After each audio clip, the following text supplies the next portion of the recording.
Hello, good night, everyone. I wanted to jump on really quickly tonight and just talk a little bit, very briefly, because I'm talking about ABGs tonight. So it's not a whole lot to say about it. I kind of just wanted to explain what you see when you look at an ABG. Why do we get an ABG? How do we correct certain abnormalities that we see on it? So I just kind of want to jump on real quick, and this could be, hey Tony, this could be both for nurses, whether you're in the ICU, whether you're working any of the med-surg telemetry units, LTACs, any of those, how to spot a patient that may possibly need an ABG, when to ask for it, things like that. So basically, I wanted to start with ABG just means arterial blood gas. It's a measurement of a patient's oxygenated blood, and it gives us a lot of good information about why a patient may not be oxygenating well. It'll tell us whether it's coming from a metabolic problem, such as kidney problems, such as sepsis, or whether it's a respiratory problem. So it gives you a very quick synopsis of what's going on and how to treat it to correct the patient, because these patients could really die if you don't interact on them or intervene on them really quickly.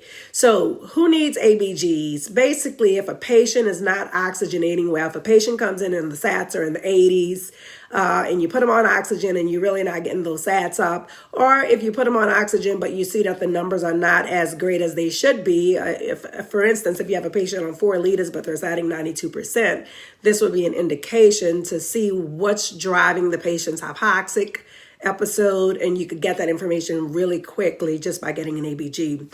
Other thing is if you have a patient that's either very confused, or a patient that won't wake up and it's not their baseline. So if you have patients that you see that in, then hypercapnia could definitely be a reason that this is occurring. And so you always want to visualize the chest with a chest x-ray, and that will take a while within itself. But the easiest thing to do is to just grab the blood gas, basically. So remember when I talked about patho a while back, I said that some things you will have to have a basis for. You will have to have some type of background building block, and that is absolutely true. Well, with ABG, some things you will just have to memorize, such as the measurements. Hey, Miss Warren, so you want to memorize what is a normal pH, what is a normal PCO2, what is a normal bicarb. Those are things that you have to memorize until it gets stuck in your brain. So although you'll know what to do, you won't have to memorize how to treat it. You will have to memorize the numbers, what range is what range. So basically for pH, 7.35, 7.45, that's your range. The lower you get, the more acidotic you are. The higher you get, the more alkaline you are. Thank you. And that pretty much goes that way for everything except respiratory. So just remember pH, PCO2, bicarb. Those would be the three things that I speak specifically of here. So if you get a gas on somebody and the pH is 7.32, and then you look at the PCO2 and it's 70, then you know that that patient is not blowing off carbon dioxide. So that patient is hypercapnic. They're holding on to CO2, and that's the reason why they're not waking up, because it is a stimulus for breathing. So if you don't blow that CO2 off, you can't properly exchange it for oxygen. So I'm saying all that to say, look at a pH, look at a PCO2, look at a bicarb. Know that when the pH and the bicarb are going the same way, whether it's high or low, if your pH is on the higher side and your bicarb is on the higher side, you are dealing with a metabolic problem. This patient has something going on bigger than a respiratory situation, and those are your more dangerous situations. It takes a long time for somebody to end up with a metabolic problem that can kill them, but it can happen when they get to that level, and unless you intervene, they will die on you. So you have to fix it. You have to find it and you have to fix it quick, even if you band-aid it, and vice versa. So if you have somebody with a pH that's low and then a PCO2 that's high, then you're dealing with a straight respiratory problem. So a lot of times for those patients, you can just blow off the CO2 on those patients, and they will wake up very, very, very quickly for you.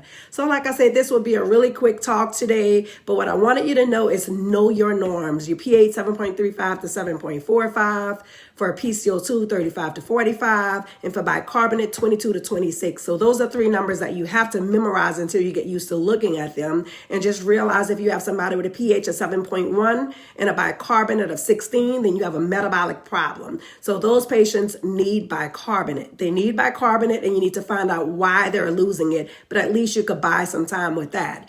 Who are the patients that usually end up with respiratory problems? Those would be drug addicts. Those can be COPD patients, asthmatics, anybody that has any type of problem where either they stop breathing for a period of time, and that's why I say drug addicts, because if they overdose, they're going to take away their stimulus for breathing, and the CO2 is going to rise. COPD, it's a problem with restrictive lung disease, so that they're retaining CO2 no matter how much oxygen they take in. The body just chemically wants to hold on to the CO2, they're not blowing it off. Obstructive sleep apnea, same thing. Those patients occlude themselves at night. They don't get oxygen in. They build up CO2. They stop breathing. So those would be your patients with more respiratory problems. And then you have your septic patients, your kidney patients, those type of patients that have metabolic problems, your DKA patients, your patients with diabetes who end up burning ketones, those would be your metabolic patients. And those patients get very, very sick because the lower the bicarbonate get, the less of a stimulus you have to breathe. And those patients will die on you really quickly when it get that low. So please, please, please, if it's a sepsis problem, sometime until you fix the problem, you have to dialyze these patients to keep up if they burn in lactic or something, and that's why they're not.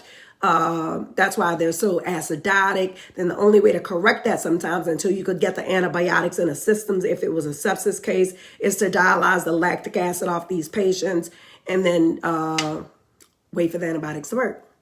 Anyway, biggest thing with ABGs, if you have a patient that's not oxygenating well, you don't know what the problem is, grab an ABG, know your numbers. If the pH is low and the bicarb is low, then you have a metabolic problem. If the pH is high and the bicarbonate is high, then you have an alkalotic problem. Maybe the patient has too much Lasix or something on board. If the pH is low and the PCO2 is high, you have a respiratory problem. So just remember, respiratory numbers are up and down. So the pH is down, PCO2 is up. Metabolic problems, they always going to go the same way. Hope that helped. Y'all have a good night.